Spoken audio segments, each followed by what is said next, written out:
বিশ্বকাপ ফাইনালে এমির এই সেভটার কথা মনে আছে? এই গোলটা যদি এমি সেভ করতে না পারতেন তাহলে হয়তো আর্জেন্টিনার হাতে উঠত না বিশ্বকাপের ট্রফি। অথচ এই এমি প্রায় এক প্রকার ভাগ্যের জোরে জায়গা পেয়েছিলেন বিশ্বকাপ স্কোয়াডে। ফাইনালে টাই ব্রেকারে একের পর এক যদি ফিরিয়ে না দিতেন বলগুলো, তাহলে কি হতো ভেবে দেখুন। আর্জেন্টিনা ভক্তদের মনে এমি যেভাবে জায়গা করে নিয়েছেন তার সাথে আর কিছুর কোনো তুলনা হয় না। এজন্যই তো আর্জেন্টিনা ভক্তরা তাকে এত ভালোবাসেন। মানুষ যেমন ভালোবেসে প্রেমিকাকে প্রিয় নামে ডাকে, তেমনি আর্জেন্টিনার ভক্তরা তাকে ডাকেন বাজ পাখি বলে। কিন্তু আজ বড় কোনো ক্লাব না পাওয়াতে এমিকে নিয়ে হচ্ছে কত ট্রল, হচ্ছেন হাসির পাত্র। তারা কি জানে এমির এই জায়গায় আসতে কত কিছু হারাতে হয়েছে, কত কষ্ট করতে হয়েছে? কৈশোর শেষে যোগ দেওয়া ক্লাব আর্সেনালেই অবহেলিত পড়েছিলেন যিনি, সেই এমি মার্টিনেজ এখন বিশ্ব মঞ্চে আর্জেন্টিনার নায়ক, গোলবারের অতন্দ্র প্রহরী।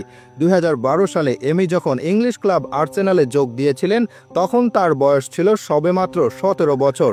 গা থেকে তখনও কৈশোরের গন্ধ মুছেনি, কিন্তু দুর্ভাগ্যবশত এই অল্প বয়সেই ক্লাব থেকে পান এক রাশ উপেক্ষা। উপেক্ষিত মার্টিনেজ অনেকগুলো মৌসুম ধারে কাটিয়েছেন Oxford United, Sheffield Wednesday, Rotterdam, Wolverhampton, Getafe, রিডিংয়ের মতো নাম না জানা ক্লাবগুলোতে। অবশেষে 2020 সালে অবহেলিত এমির সুযোগ আসে, তাও আর্সেনালের নিয়মিত গোলরক্ষক বার্ন্ড লেনোর চোটের সুবাদে। সুযোগ পেয়ে নিজের জাত চিনিয়ে একের পর এক ক্লিন শিট, দুর্দান্ত অতি মানবীয় সব সেভ করেও মৌসুম শেষে উপহার পেলেন সেই চিরচেনা উপেক্ষাই। ক্লাবের পক্ষ থেকে ভালো খেলার সবচেয়ে বড় পুরস্কার কি পেয়েছিলেন জানেন? আর্সেনাল তাকে বিক্রি করে দেয় অ্যাস্টন ভিলার কাছে। ইংলিশ প্রিমিয়ার লিগে অ্যাস্টন ভিলার একটি মাঝারি সারির ক্লাব। ডিফেন্সের দুর্বলতার কারণে বেশিরভাগ চাপ সামলাতে হয় তাকেই। ভিলায় এসেই এমি ক্লাবের দর্শকদের কথা দিয়েছিলেন তিনি এই দলকে নিয়েই চ্যাম্পিয়ন্স লিগে খেলার যোগ্যতা অর্জন করবেন। হলেও তাই 2024-25 মৌসুমে চ্যাম্পিয়ন্স লিগ খেলে এমির দল অ্যাস্টন ভিলা। 2014 বিশ্বকাপের ফাইনালে যখন মেসি, আগুয়েরোরা জার্মানির বিপক্ষে বিশ্বকাপের একটা ট্রফির জন্য লড়াই করছেন, তখন এমি মার্টিনেজ তার পরিবারের জন্য বারবিকিউ রান্না করছিলেন। তার ঠিক 4 বছর পর রাশিয়া বিশ্বকাপের সময় এমি তার ভাইয়ের সাথে গ্যালারিতে উপস্থিত ছিলেন। সেদিন মেসিদের খেলতে দেখে তিনি তার ভাইকে বলেছিলেন, 2022 বিশ্বকাপে আমিই দলের গোলবার সামলাবো, দেখে নিও। হয়েছেও তাই। ইতিহাস সৃষ্টি করে সামলেছেন গোলবার, বিশ্বকে দেখিয়ে দিয়েছেন তিনি আসলে কে। তার প্রতি করার সকল অবহেলা তিনি ফিরিয়ে দিয়েছেন জয়ের মালা দিয়ে।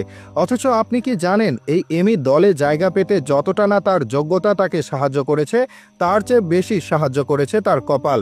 বলতে গেলে অনেকটা কপালের জোরেই জায়গা পেয়েছেন দলে।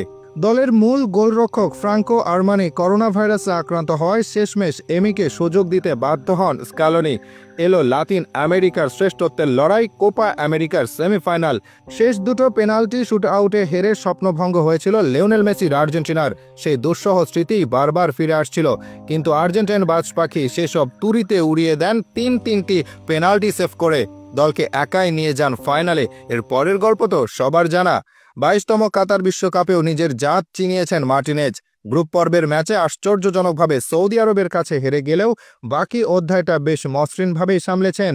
এমির জীবনে নিন্দুকেরা তাকে নিয়ে হাসাহাসি কম করেনি, বারবার এসে বিঁধেছে সমালোচনার তীর।